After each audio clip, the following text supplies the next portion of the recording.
आडवाणी जी का होना अनिवार्य है और हम ये भी कहेंगे वो कृपया नाम, कृपया नाम, कृपया नाम। आपको मालूम है कि नहीं, आप आडवाणी जी को देखा भी है कि नहीं? आडवाणी जी की आयु में आप पहुंच पाएंगे कि नहीं पहुंच पाएंगे? डॉक्टर जोशी से मेरी स्वयं वार्ता हुई और मैंने यही कहता रहा फोन पर, आप मत आइए। और वो राम मंदिर के पीछे बीजेपी का खेल, पीएम बनते ही गुरु को भूले मोदी। क्या राम मंदिर का हो रहा राजनीतिकरण? उद्घाटन समारोह में बड़े खेल की तैयारी।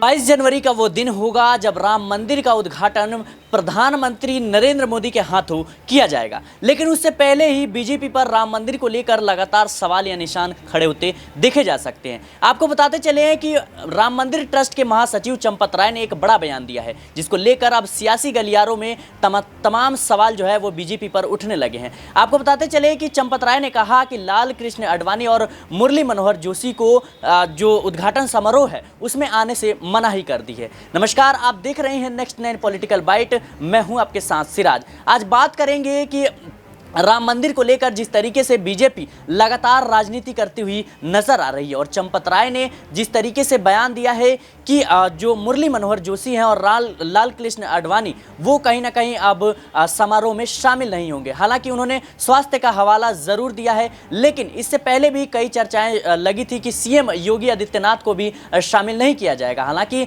उनका भी गेस्ट लिस्ट में नाम है। लेकिन आज इस विषय पर हम हमारे साथ चर्चा करने के लिए हमारे साथ हमारे सहयोगी अबरार मौजूद हैं। अबरार, जिस तरीके से अभी देश की राजनीति में ये लगातार सवाल उठते हुए नजर आ रहे हैं कि राम मंदिर को लेकर बीजेपी 2024 लोकसभा की तैयारियों में जुटी हुई है और सारा जो क्रेडिट है वो प्रधानमंत्री नरेंद्र मोदी और बीजेपी को जो है बीजेपी अपना श्रेय लेना चाहती है। ऐसे में मुरली मनोहर जोशी और लाल कृष्ण आडवाणी को उद्घाटन समारोह में आने से मना करना, इसको आप किस तरीके से देख रहे हैं?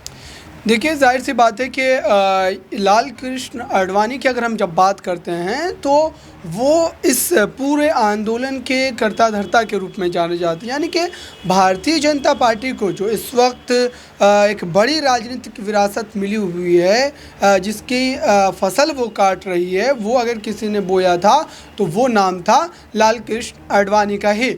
और ऐसे में जिस बात का जिक्र किया है आपने, वो कहीं ना कहीं हैरान करने वाला है, क्योंकि देखिए राम मंदिर के नाम पर भारतीय जनता पार्टी ने बीते जो है 25-30 वर्षों से लगातार राजनीति की है और अब जबकि वो कोर्ट के द्वारा फैसले के बाद बन रहा है तो इसको भी कहीं ना कहीं वो अपने पक्ष में ही भुना रहे हैं और वो ये कहते हैं कि हमारी वजह से राम मंदिर जो है वो बन रहा है। तो ये दावे करने के पीछे का मकसद यही है कि एक राजनीतिक फ़ायदा जो है वो उठाया जाए। हालांकि लाल कृष्ण आडवाणी को अगर नहीं बुलाया जा रहा है तो ये दर्शाता है कि अब भारतीय जनता पार्टी जो है वो पहले वाली भारतीय जनता पार्टी नहीं रही। अब चेहरों के रूप में बदलाव हो गया है, नए नेतृत्व वाले चेहरे आ गए हैं और ऐसे में जो है लाल कृष्ण आडवाणी या मुरली मनोहर लाल जोशी की हम बात करते हैं, ये वो चेहरे हैं जो भाजपा के सिंबल के तौर पर जाने जाते थे। जब आप 1982, 83, 80 के दशक की राजनीति को देखते हैं तो उस समय ये लगातार भाजपा के चेहरे के तौर पर जाने जाते थे और आज के जो नेता हैं नरेंद्र मोदी, अमित शाह, ये भाजपा की उस बोई हुई फसल को काट रहे हैं। यानी कि उस समय पर जो राजनीतिक जद्दोजहद की गई थी लाल कृष्ण आडवाणी की तरफ से या मुरली मनोहर जोशी की तरफ से, उन तमाम बातों का फल अब भाजपा को मिल रहा है और उस फल को काटा जा रहा है नरेंद्र मोदी और अमित शाह जैसे लीडरों के द्वारा। तो ये फैसला हैरान करने वाला है। हालांकि अभी भी समय है तो हो सकता है कि इसमें कोई बदलाव भी हो सकता है, निमंत्रण पत्र जो है वापस भेजा भी जा सकता है, क्योंकि कई सारे मौक़ों पर हमने देखा है कि भारतीय जनता पार्टी आखिर समय पर अपने फैसले को बदलती हुई नज़र आती है और अपने फैसले से सभी को चौंकाते हुए भी नज़र आती है। जी बिल्कुल, जिस तरीके से बताया कि लाल कृष्ण आडवाणी और मुरली मनोहर जोशी जो इतिहास में जो है उन्हीं की बोई हुई फसल को आज बीजेपी और बीजेपी के तमाम बड़े चेहरे, चाहे प्रधानमंत्री नरेंद्र मोदी हो, गृह मंत्री अमित शाह हो, उनकी बोई हुई फसल को ही काट रहे हैं। लेकिन आपको ये समझना भी होगा कि 1992 का वो दौर था जब 6 दिसंबर 1992 को अयोध्या में लाल कृष्ण आडवाणी, मुरली मनोहर जोशी, अशोक सिंघल, विनय कटियार, उमा भारती जैसे बड़े नेता मौजूद थे। आडवाणी जी का होना अनिवार्य है और हम ये भी कहेंगे वो कृपया ना हो। आपको मालूम है कि नहीं, आप आडवाणी जी को देखा भी है कि नहीं? आडवाणी जी की आयु में आप पहुंच पाएंगे कि नहीं पहुंच पाएंगे? डॉक्टर जोशी से मेरी स्वयं वार्ता हुई और मैंने यही कहता रहा फोन पर, आप मत आइए, और वो जिद करते रहे मैं आऊँगा। मैं नहीं समझता कि मेरे से ज़्यादा संबंध आप में से किसी के हैं क्या, जितने मेरे उनसे संबंध हैं। और मैं बार बार निवेदन करता रहा, गुरुजी आप मत आइए, आपकी आयु, सर्दी, आपने घुटने बदलवाए हैं। वो कहते नहीं मैं आऊँगा, हरी इच्छा बलवान। मैं आपको बता दूं, 5 अगस्त को कल्याण सिंह जिद करने लगे मैं जरूर आऊँगा। अब क्या करें? तो मैंने उनके लड़के को कहा इनको हाँ हाँ करते रहो, आखिर के दिन सोचेंगे। और आखिर के दिन उनको कहा आज आपको नहीं आना, मान लिया।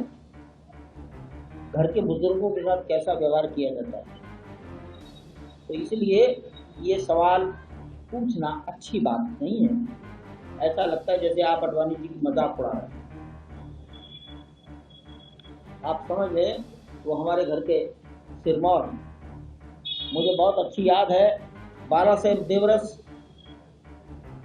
चारपाई पर व्हील चेयर पर चलते, जिद पकड़ लिया अयोध्या जाऊंगा। हमने भी कहा ठीक है आने दीजिए, और ठीक